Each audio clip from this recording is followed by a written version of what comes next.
자, 이번 시간에는 이제 이어서 조금 전에 정책 결정에 있어서 이 대안을 탐색하고 결과를 예측하는 이 내용까지 봤었죠. 자, 이제 결과를 예측한 다음에 이제 비교 평가하는 과정인데, 비교 평가할 때 이제 비용 편익 분석과 또 할인율의 개념이 굉장히 중요한데, 자, 그 내용은 이제 조금 이따 하고, 이제 정책 결정을 할 때 이 정책 결정자들이 어떠한 모형들을 가지고 정책을 결정을 하는지, 정책 결정 모형에 대해서 우선 먼저 이제 교재 순서대로 정책 결정 모형과 그리고 아까 말씀드렸던 정책 분석에 대해서 이제 설명을 또 해드리겠습니다. 자, 그러면 이제 이 정책 결정에 있어서의 모형, 정책 결정의 이 모형을 살펴보면 가장 이제 처음에 나오는 게 이제 합리 모형입니다.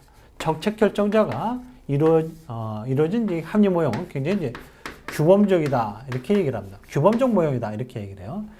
이 합리 모형은 그러니까 이 정책을 결정할 때 처음에 이제 목표를 설정을 하죠. 목표 설정하고 대안을 탐색하고 그리고 결과를 예측을 하고 비교 평가를 통해서 비교하고 평가를 통해서 최적의 대안을 선택하는 이 과정이 정책 결정이죠. 그래서 문제를 제대로 인지하고 정의한 다음에 이제 목표 설정하고, 그래서 이 합리 모형은 목표는 이미 고정이 되어 있고 이미 합의된 이런 상황입니다. 그래서 합리 모형에서는 목표와 수단을 구분을 합니다. 구분을 해서 목표는 상위의 개념이고 그리고 수단은 하위의 개념으로서 목표와 수단을 이렇게 구분을 한다라는 거죠. 자, 그래서 이 합리 모형에서 추구하는 것은 경제적 합리성을 추구합니다. 경제적 합리성과 또 완전한 합리성을 추구하는 게 이 합리 모형이 되겠습니다.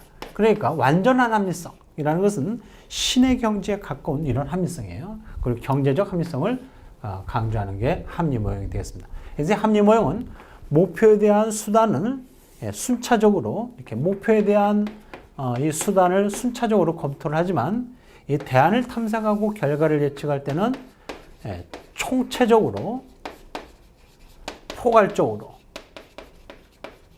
동시에 단발적으로 이 대안을 탐색하고 결과를 예측합니다.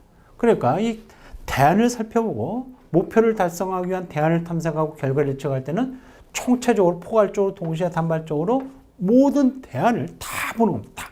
그래서 10가지 대안이면 10가지 대안을 전부 다 살펴보는 게 이 합리 모형입니다. 그래서 완전하고 경제적 합리성을 추구하는 게 합리 모형이 되겠습니다. 그리고 목표에 대한 수단은 이렇게 순차적으로 검토를 한다라는 거죠. 그래서 목표와 수단을 구분해서 목표는 상위의 개념이고 수단은 하위의 개념이다. 이렇게 보시면 되겠고요.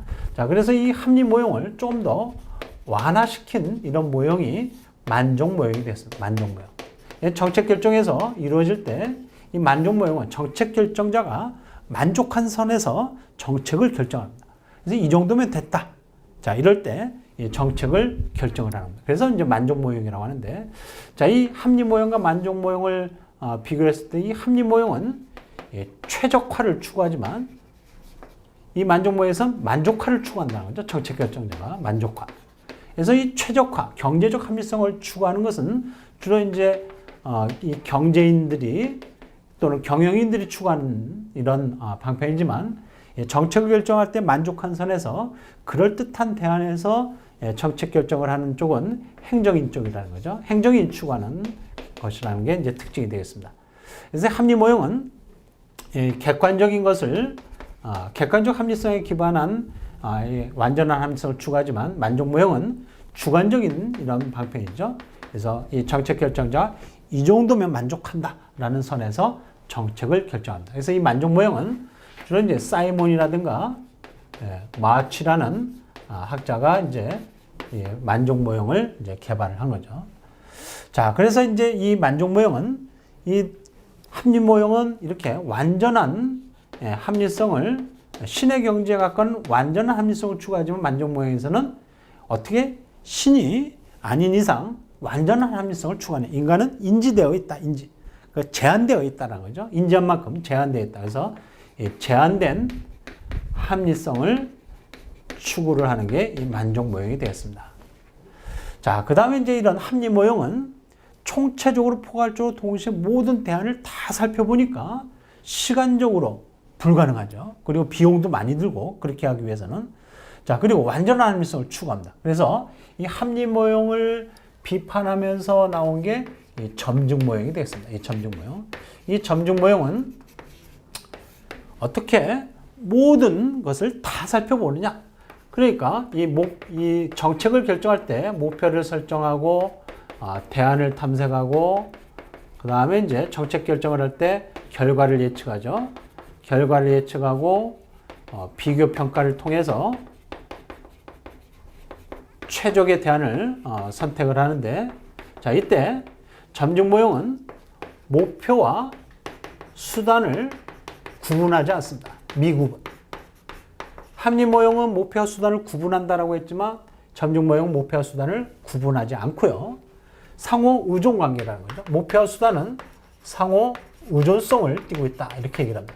그래서 이 목표에 대한 수단을 동시에 검토한다. 동시적으로 검토를 하지만 대안을 살펴보고 결과를 예측할 때는 점증 모형은 어떻게 모든 대안을 다 살펴보느냐. 부분만 살펴보자는 거죠. 부분적으로, 단편적으로, 그리고 순차적으로, 연속적으로 대안을 살펴보자. 그러나 목표에 대한 수단을 살펴볼 때는 동시에 보자라는 거죠. 그래서 목표와 수단을 구분하지 않고 목표가 바뀌면 수단이 바뀌고 수단이 바뀌면 목표가 바뀐다는 거죠. 그래서 목표와 수단은 상호 의존적이다, 이렇게 얘기를 합니다. 그래서 이 점증 모형은 이 점증적으로 나타나는 거죠. 점증적이다라는 것은 소폭의 변화를 추구합니다. 그러니까 전년도를 근거로 해서 소폭의 변화를 추구하는 거죠. 그래서 예산을 편성을 할 때 전년도 대비해서 몇 프로 인상 이렇게 얘기를 하죠. 점증적으로 나가고 있어요. 자, 그래서 이 부분적인 이런 점증 모형을 추구하는 것은 주로 선진국에서 많이 나타나고 또 민주주의, 다원화된 민주주의에서 나타나는 이런 모형이라는 거죠. 점증적으로 나타난다. 그래서 이 점증 모형은 린드블룸이라든가 또 윌다브스키가 이제 제시한 이런 모형이 되겠고 선진국 모형이다, 이렇게 얘기를 합니다.